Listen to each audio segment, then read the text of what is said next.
ओम नमः सिद्धेभ्यः। अरहन्तो भगवन्तः इन्द्रमहिता सिद्धाश्च सिद्धिस्थिता आचार्या जिनशासनोन्नतिकरा पूज्या उपाध्यायका श्रीसिद्धान्तसुपाठका मुनिवरा रत्नत्रयाराधका पञ्चैते परमेष्ठिनं प्रतिदिनं कुर्वन्तु मङ्गलं कुर्वन्तु मङ्गलम्। ओम स्वाध्याय में श्री इष्टोपदेश शतशास्त्र एनो श्लोक 42 किमिदं कीदृशं कस्य कस्यात्मेत्यविषयं स्वदेहमपि नावैति योगी योगपरायणः। कोनु केवू क्या कही आदि विकल्प विहीन जाने नहीं निज देहने योगी आत्मलीन। अनुवाद श्लोकનો योग પરાયણ એટલે કે ધ્યાનમાં લીન યોગી આ શું છે, કેવું છે, કોનું છે, સાથી છે, ક્યાં છે ઇત્યાદિ ભેદરૂપ વિકલ્પો નહીં કરતો થકો, પોતાના શરીરને પણ જાણતો નથી, એના શરીરનો ખ્યાલ રાખતો નથી એમ કહે છે। આવી ધ્યાનની લીનતા આપણે લાવવાની છે। ધ્યાનમાં બેસી છે એટલે કેટલું આ શું છે ને ક્યાંથી આવવાનું, કેટલા વાગે જવાનું, પછી આમ જવાનું, આખા દિવસનું રોજ કંઈક ને કંઈક આમ જે ઘડવાનું હોય ટાઈમ બધું ઘડી નાખીએ છીએ, ભૂત ભવિષ્યના ઘણા વિકલ્પો કરી નાખીએ છીએ। ચાલુ કાર્યમાં સંકલ્પ વિકલ્પ ઓછા થાય, પણ જ્યારે જીવ ધ્યાનમાં આજ્ઞાને બેસે ત્યારે એના સંકલ્પ વિકલ્પ વધી જાય છે। તો જ્યારે આપણે સાધનામાં બેઠા હોઈએ ત્યારે જે સાધનાનો વિષય હોય એની અંદરમાં આપણે એકાગ્રતા સાધવી જોઈએ। અહીં બેઠા આ શું છે, જે છે એ છે ભગવાનને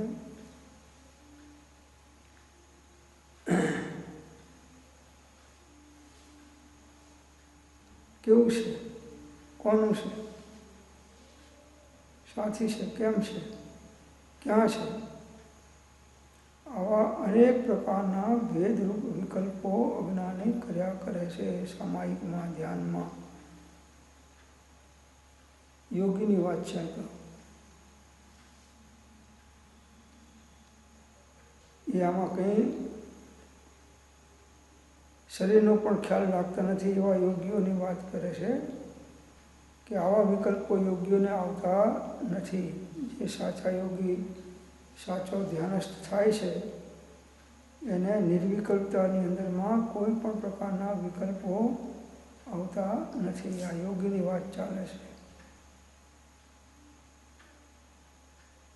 તો યોગ પરાયણ ધ્યાનમાં લીન યોગી આ શું છે, કેવું છે, કોનું છે, સાથી છે, ક્યાં છે ઇત્યાદિ ભેદરૂપ વિકલ્પો નહીં કરતો થકો।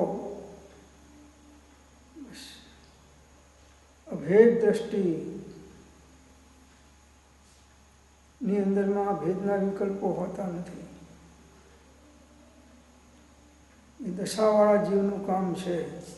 સામાન્ય જીવો ધ્યાનમાં બેઠા હોય તો કોણ આવ્યું ને કેટલા વાગ્યા ને કેમ લાંબો ટાઈમ સમય સ્વાધ્યાય ચાલે ને ભક્તિ ચાલે ને મારે પછી અહીંથી આમ જવાનું છે ને આમ કરવાનું છે ને એ કેટલું ગોઠવી નાખે બેઠો બેઠો એક સામાયિકમાં તો વર્ક વાયલું વર્ક અને પ્લે વાયલું પ્લે અને ધેટ ઇઝ ધી વે। આરામના ટાઈમે આરામ કરો, આરામ કરતાં સ્મરણ કરવાનું વાંધો નહીં. સ્મરણ કરતાં કરતાં આરામ નહીં કરવાનો.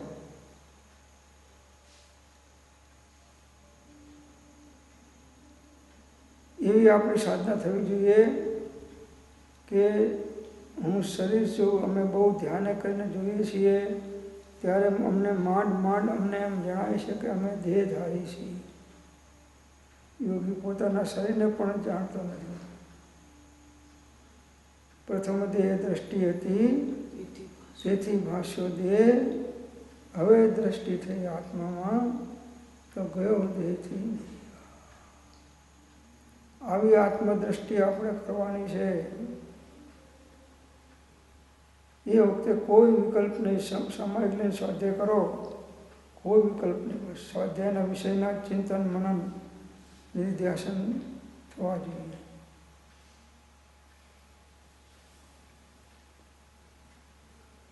તો ટીકામાં કહે છે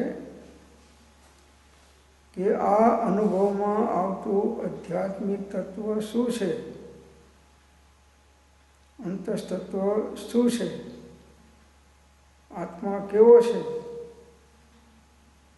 કેવા સ્વરૂપ વાળું છે, શું સ્વરૂપ છે મારું ખરું, કેવું એનું સ્વરૂપ છે, કોના જેવું છે. આધ્યાત્મિક તત્વ કોના જેવું છે, એનો સ્વામી કોણ છે, કોનાથી છે, ક્યાં છે ઇત્યાદિ ભેદ નહીં પાડતો, અર્થાત વિકલ્પ નહીં કરતો. યોગ પરાયણ અને સમરસી ભાવને પ્રાપ્ત થયેલો યોગી પોતાના શરીરનો પણ ખ્યાલ કરતો નથી, તો શરીરથી ભિન્ન હિતકારી યા અહિતકારી વસ્તુઓની તો ચિંતાની વાત જ કરવાની શું. આવો સમરસી ભાવ યોગ્યને ધ્યાનની અંદરમાં હોય છે. સ્વસંવેદનપૂર્વકનો શરીરનો પણ ખ્યાલ નથી રહેતો. અમે બહુ ધ્યાન કરીને જોઈએ છીએ ત્યારે માંડ અમને એમ જણાય છે કે અમે દેહધારી છીએ. આવી ધ્યાનની અંદરમાં આપણે ઊંડાણ લાવવાની છે.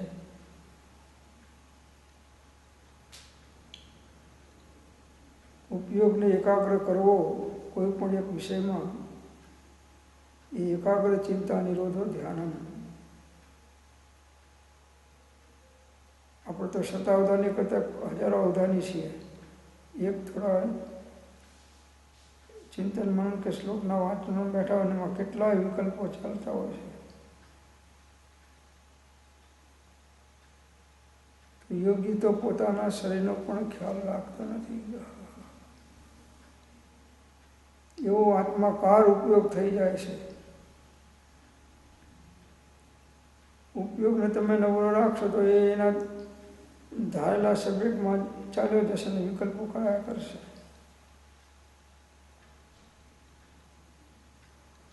ઉપયોગ ઉપર યોગીની જ્ઞાન લગામ હોય છે. એટલે એ પોતાના મનને ઉપયોગને ધારેલી દિશામાં વાળી શકે છે અને આત્મકલ્યાણ સાધી શકે છે. શરીરનો પણ ખ્યાલ નહીં રહેવો. અમે દેહધારી છીએ કે કેમ એમ માંડ જોઈએ ત્યારે જણાય છે કે અમે દેહધારી છીએ.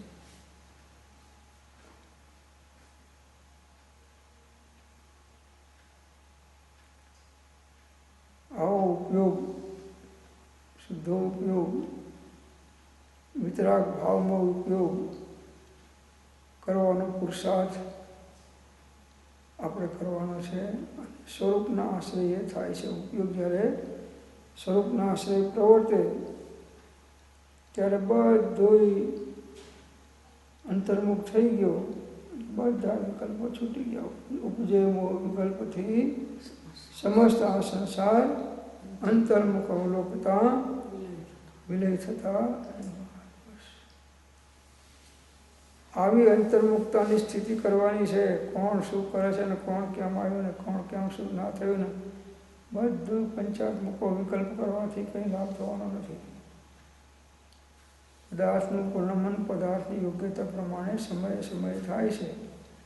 આ વિકલ્પ પ્રમાણે એમાં કોઈ ફેરફાર થતા નથી. એટલે જો બીજા કાર્યોની અંદરમાં ઈષ્ટ અને સ્મૃતિ થશે તો આ સંકલ્પ વિકલ્પો વધવાના.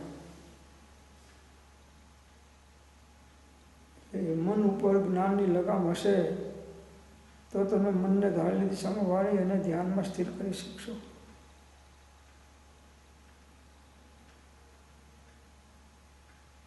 તત્વાનુશાસનના શ્લોકમાં કહ્યું છે, કદાચ પરમ એકાગ્ર ધૈર્યથેષુ સત્સોફી અન્યન કિંચના ભાતિ સ્વમેવ આત્મનિ પશ્યત. એનો અર્થ છે તે વખતે એટલે સમાધિના કાળમાં આત્મામાં આત્માને જ દેખનાર યોગી બાહ્ય પદાર્થોમાં હોવા છતાં પરમ એકાગ્રતાને કારણે એને અન્ય કંઈ પણ ભાસતું નથી. સમાધિ કાળમાં જ્યારે યોગીઓ યોગ સમાધિમાં હોય છે ત્યારે એ આત્માને જ ઉપયોગમાં પકડીને જોઈ રહ્યા છે, અનુભવી રહ્યા છે.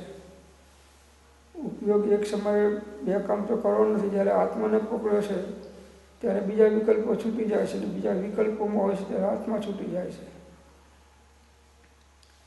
આત્મામાં આત્માને દેખનારા,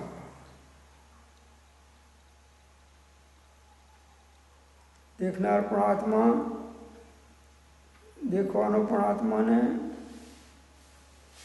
એવા યોગીઓ અંતર્મુખ સાધનામાં લાગેલા હોય છે. બહારમાં બધું ઘણું છે, બનાવો બની રહ્યા છે, શું થઈ રહ્યું છે કોઈનો ખ્યાલ એમને હોતો નથી.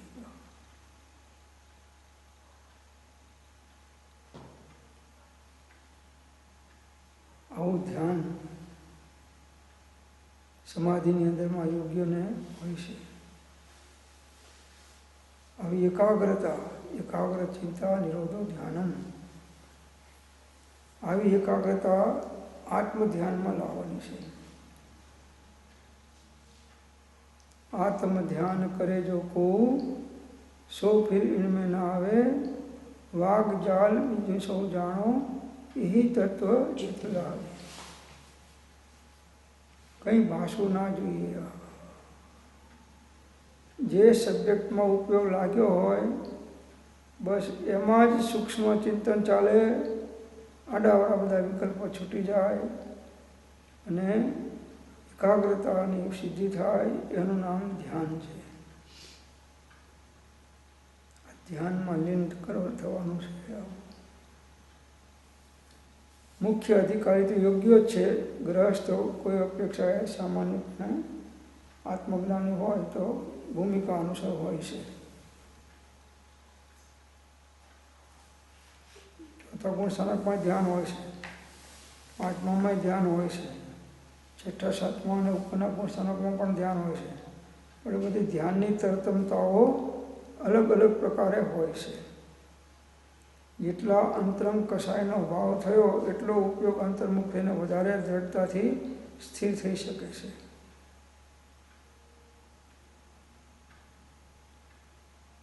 તો ભાવાર્થમાં કહે છે કે જ્યારે યોગી ધ્યાનમાં લીન હોય છે ત્યારે તે સમરસી ભાવનો અનુભવ કરે છે.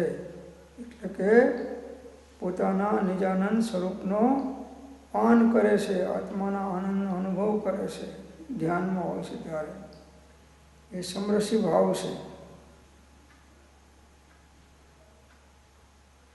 નિજાનંદ રસલીન सकल ज्ञेय नायक तदपि निजानंद रसलीन.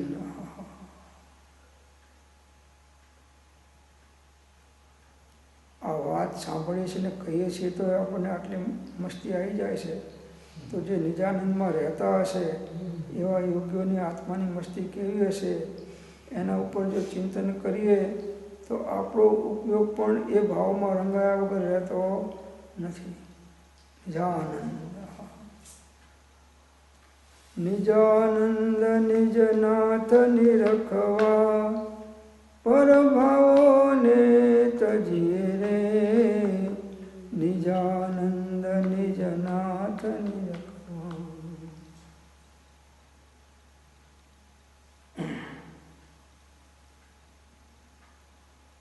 હું ને મારું મૂકી દઈએ રે નિજાનંદ નિજનાથ. સાહેબ સમરસી ભાવ એટલે સમતા ભાવ અહીંયા કહેવાય. હા, આત્માની અંદર ઉપયોગની એકાકારતા એટલે સમતા ભાવ. સમરસી, નહીં રાગ ભાવ, નહીં દ્વેષ ભાવ, નહીં મોહ ભાવ. ધ્યાનની અંદરમાં જ્યારે હોય છે ત્યારે દરેકની ભૂમિકા અનુસાર કોઈને આ ધ્યાન થઈ જાય, કોઈને રૌદ્ર ધ્યાન થાય, કોઈને ધર્મ ધ્યાન થાય, કોઈને શુક્લ ધ્યાન થાય. આ બધી ધ્યાનની તરતમતાઓ છે બધી. જ્યારે એ આત્માની અંદર ઉપયોગ હોય ત્યારે નિજાનંદ આત્માના અતિન્દ્રિય આનંદનો અનુભવ કરી રહ્યા છે. એ આનંદ પાંચ ઇન્દ્રિયના વિષયના આનંદ કરતાં અલગ પ્રકારનો છે. પેલામાં આકુળ વ્યાકુળપણું છે, આમાં અનાકુળતા છે. આમાં નિર્વિકલ્પ સમાધિમાં સ્વરૂપનું સ્વસંવેદન છે. બીજા આનંદ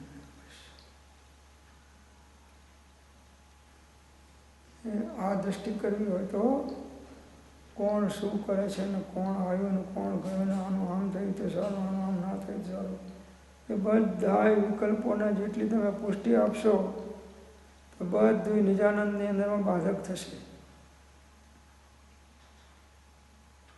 કેટલાના વિકલ્પ કરશો, કેટલા વિકલ્પ કરશો અને તમને શું એનાથી શાંતિ મળશે.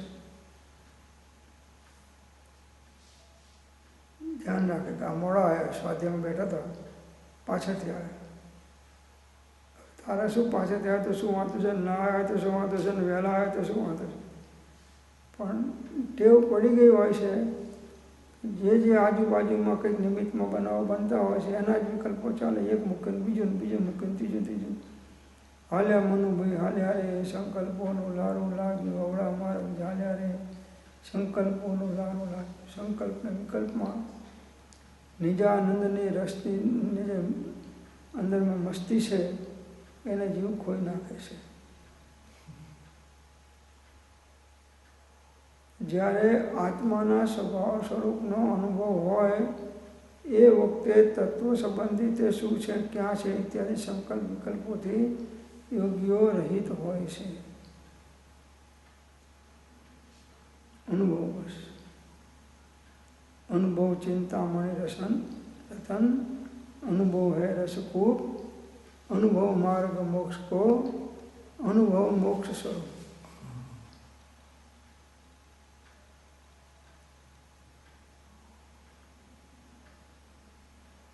अनुभव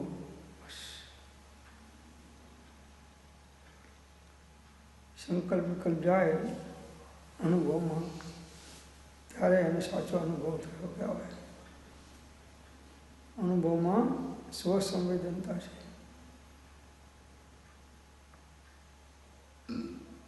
ઉપયોગની સ્વરૂપસ્થતા છે.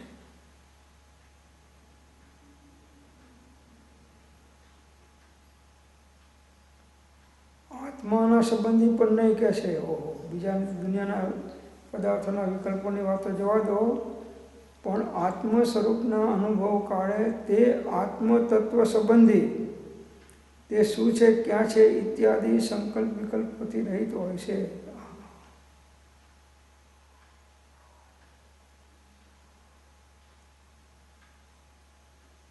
આનું નામ નિર્વિકલ્પતા છે.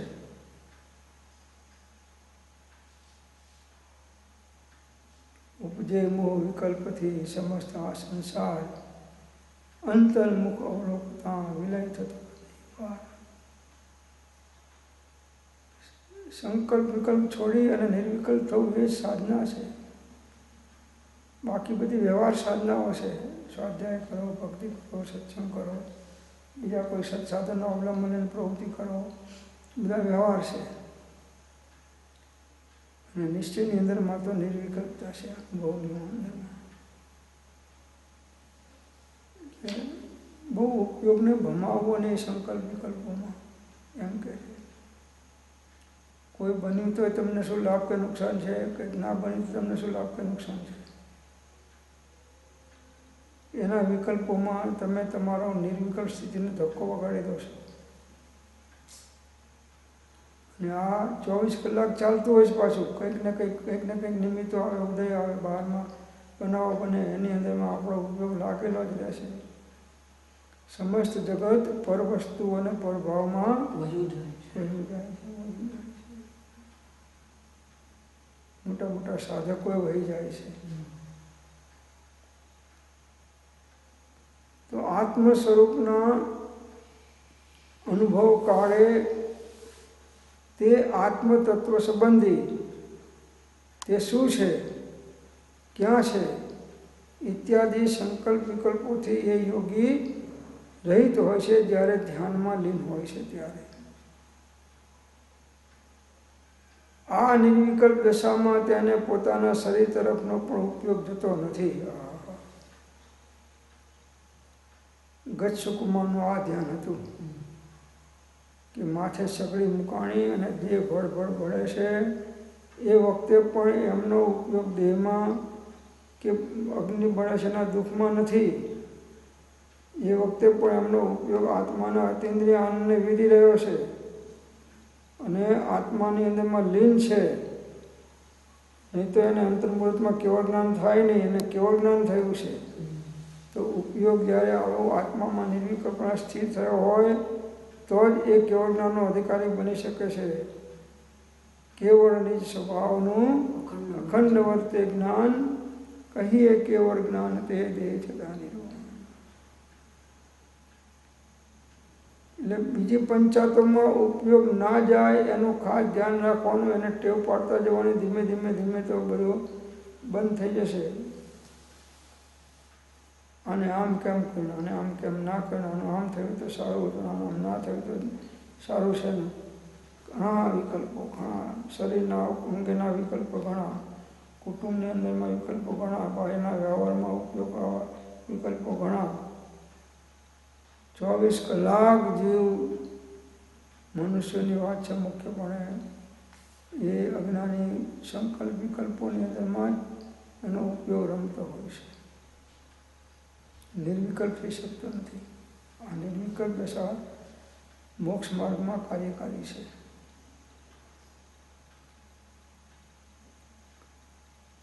યોગીઓ 14 રાજલોકનું ધ્યાન કરે છે તો એ નિર્વિકલ્પ છે.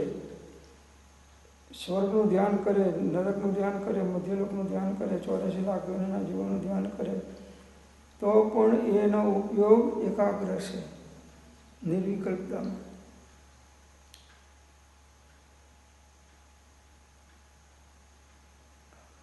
આવું 14 રાજલોકનું ચિંતન છતાં ઉપયોગ નિર્વિકલ્પ.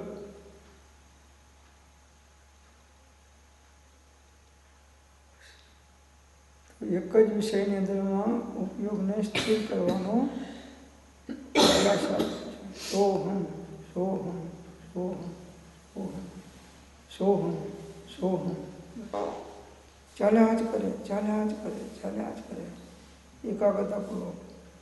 હવે એ વખતે કંઈ નહીં કે મારે આમ જવાનું છે ને આટલા વાગી ગયા છે ને હવે મારે જમવાનો ટાઈમ થઈ ગયો છે ને ઓફિસનો ટાઈમ થઈ ગયો છે ને કોઈ વિકલ્પ નહીં.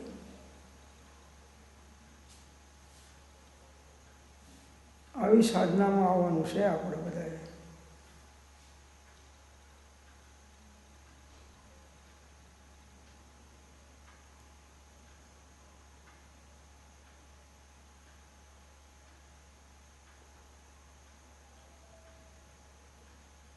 શરીરમાં પણ ઉપયોગ નહીં.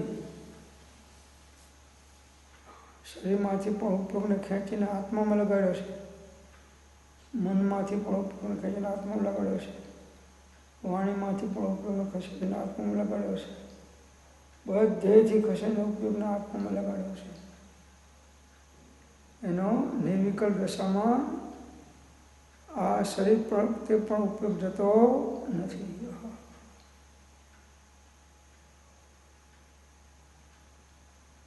એ વખતે તમારે એનું ઓપરેશન કરવું તો કરી લો, પણ તમે એને એનેસ્થેસિયા સુગાડવો ના પડે એવો ઉપયોગને વાળી શકે છે. તો નિર્વિકલ્પ દશામાં એને પોતાના શરીરનો પણ વિકલ્પ નથી આવતો, તો શરીરથી જે ભિન્ન બીજા પદાર્થો છે એમાં તો ઉપયોગ જાય છે ને, એની તો વાત શું કરવી કહેશે.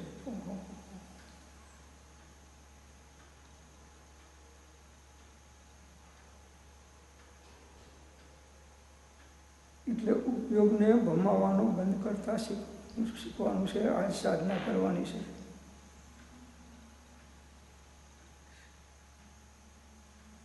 એક કલાકનો સ્વાધ્યાય તમે એકાગ્રતાથી સાંભળતા શીખો, 5 મિનિટ એકાગ્ર થાઓ અને જે લાભ થશે એટલો લાભ સંકલ્પ વિકલ્પ રૂપ એક ડામાડોળ સ્થિતિમાં ઉપયોગ હશે ને આત્માને થઈ શકશે નહીં.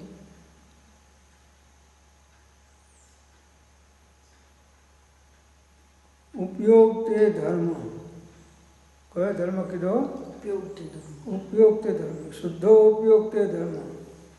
એક અશુભ ઉપયોગ છે, એક શુભ ઉપયોગ છે અને એક શુદ્ધ ઉપયોગ છે. ભેદ વિજ્ઞાનની જ્યારે દ્રઢતા થાય છે, અંતરંગ કષાયનો અભાવ થાય છે અને યથાર્થ તત્વ દ્રષ્ટિથી ચિંતનમાં જીવ લાગ્યો હોય છે, ત્યારે આ ભેદ વિજ્ઞાનની સિદ્ધિ અને થાય છે. અભેદ આત્મા પકડાય ભેદ વિજ્ઞાનની સિદ્ધિ છે. ભેદ વિજ્ઞાન તો સિદ્ધા સિદ્ધાય કિલ કેચન અસ્યૈવા ભાવો બધા એ કિલ કેચન.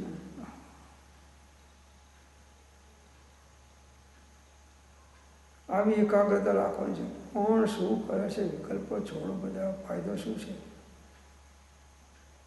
જેવા પ્રકારના વિકલ્પો થાય છે એવા પ્રકારના કર્મબંધ સમયે સમયે અજ્ઞાની જીવનો ચાલતા હોય છે. જ્ઞાની કરે તો જ્ઞાનીને ચાલતા હોય છે. પણ જ્ઞાનીના અંદરમાં અહમમત્વપણું કે પરમ એકાગ્રતાનો છે નહીં, એટલે એને બંધ સામાન્ય પડે છે, અજ્ઞાનીને વિશેષ પડે છે. ભેદ વિજ્ઞાન દ્વારા શરીર આદિથી મમત્વ હટાવી જ્યારે યોગી આત્મ સ્વરૂપમાં સ્થિર આનંદમગ્ન હોય છે, ત્યારે ક્ષુધા તૃષાદિ કે ઉપસર્ગ પરિસર આદિથી ખેદ ખીન થતો નથી.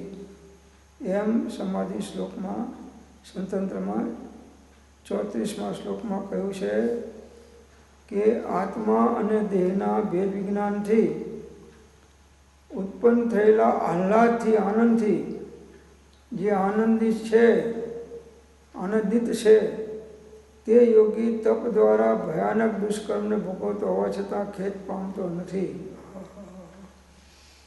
ભેદ વિજ્ઞાન દ્વારા શરીર ઉપરથી મમત્વ હટાવી લીધું. કોઈ શરીરને કાપી નાખે તો એને એ વખતે ઉપયોગ શરીરમાં નથી, તેને દુઃખ નથી થતું.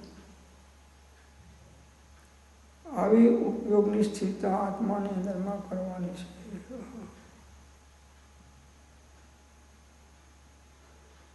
દશાએ થાય, અંતરંગ કષાયના ભાવો એને અનુરૂપ થાય, યથાર્થ તત્વો હોય તો થાય.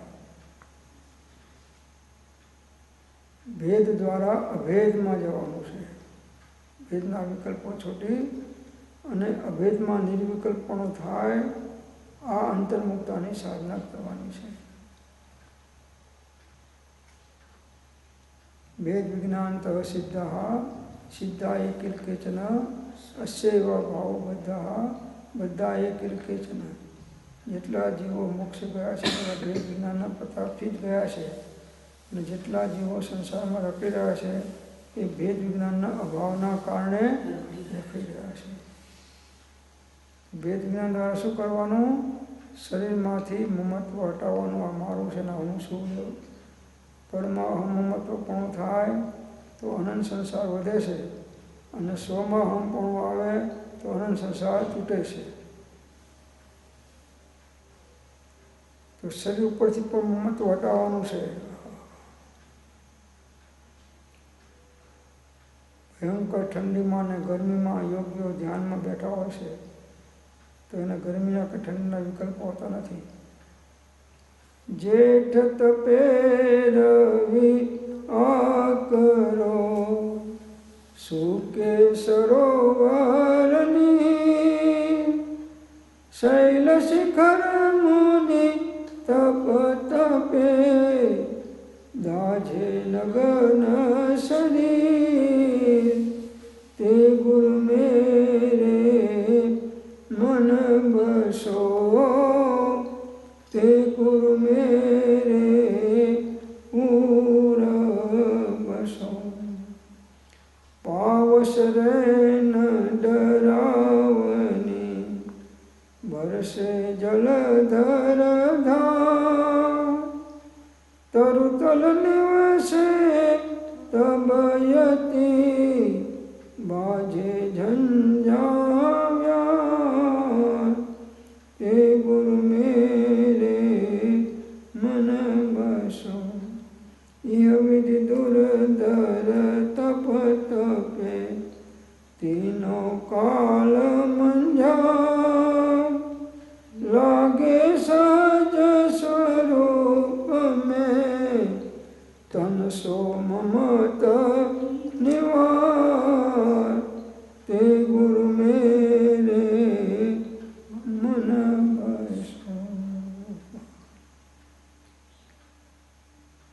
ઉપયોગને રમાડતા આવે છે યોગીઓ. ક્યાંય આત્મા સિવાય બહાર ભટકે નહીં એવી અનેક જ્ઞાનની લગામ હોય છે ઉપયોગ ઉપર. મનને તો ધારેલી દિશામાં વાળી શકીએ છીએ, તેથી પ્રવૃત્તિમાં રહી શક્યા છીએ. જણાવ્યા જેવું તો અમારું મન છે કે જે અમારા સ્વરૂપ પ્રત્યે સ્થિર થયો છે. જેમ નાગ મોરલીના નાદમાં સ્થિર થઈ જાય એમ મારું મન આત્મામાં લીન થઈ ગયું છે. એ વખતે એને ક્ષુધાના ઉપસર્ગ હોય, તરસના તૃષાના ઉપસર્ગ હોય,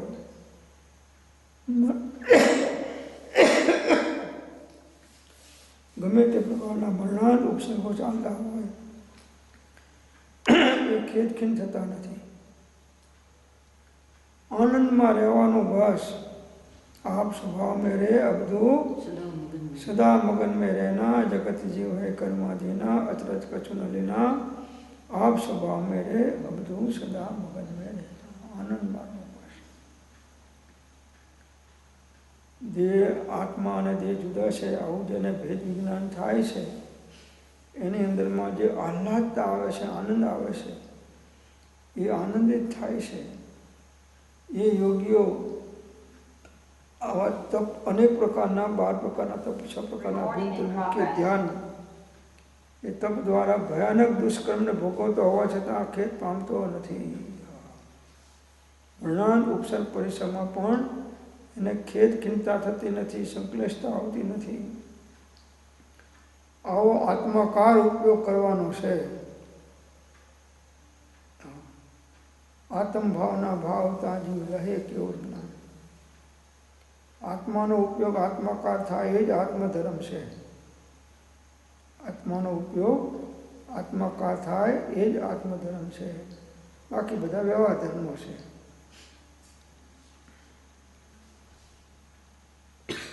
એટલે આ લોકો વાંચી પ્રયોગ કરવાનો છે, આગળ વધવાનું છે. આપણાથી ના થાય એ કાઢી નાખો.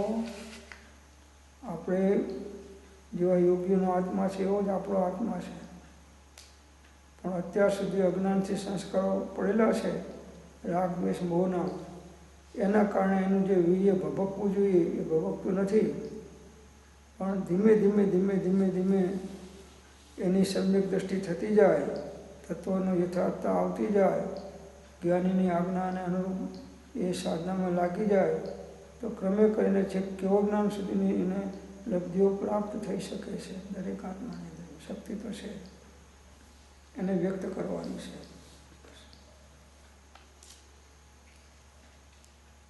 હાઉ એન્ડ વાય ને ડુ એન્ડ ડાય.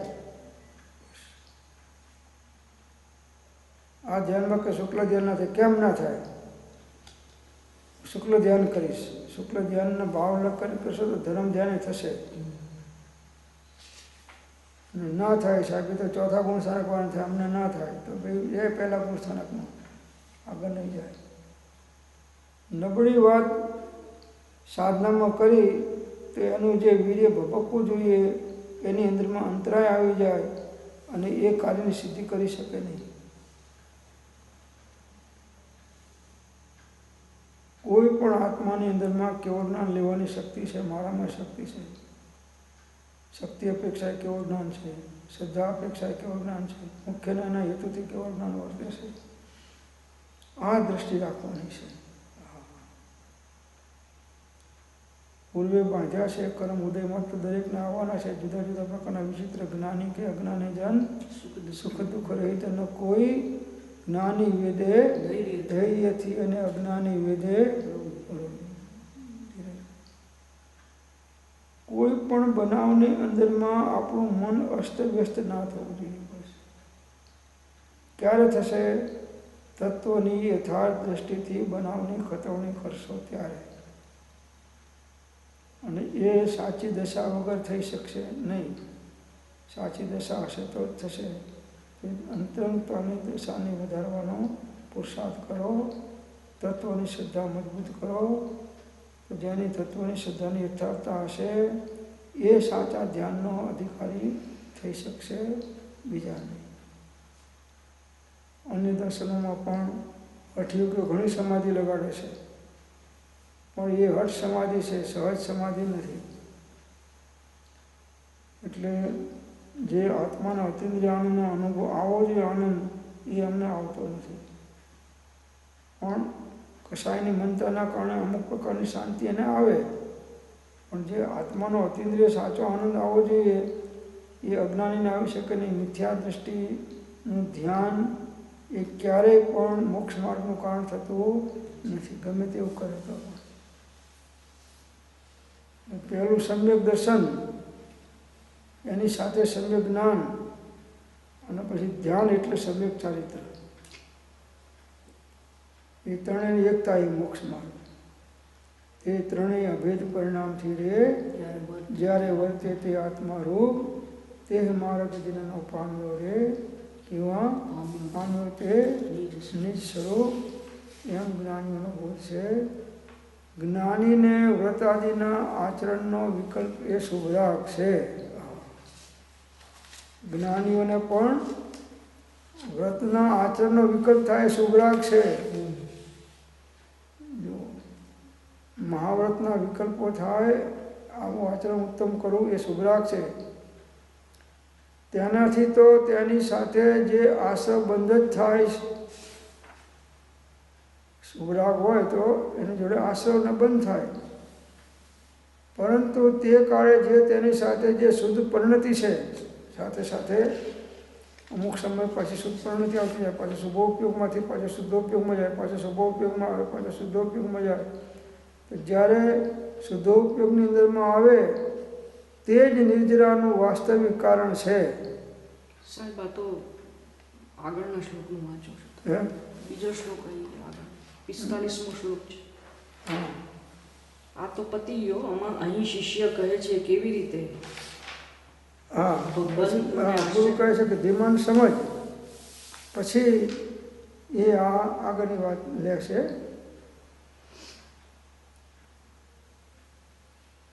કે જે જ્યાં નિવાસ કરે છે તે ત્યાં રતિ કરે છે, અને જે જ્યાં રમે છે તે ત્યાંથી બીજે જતો નથી. પછી આગળની વાતમાં એ વાત આવે છે, એ પછી આપણે અન્ય સમય વિચારશું.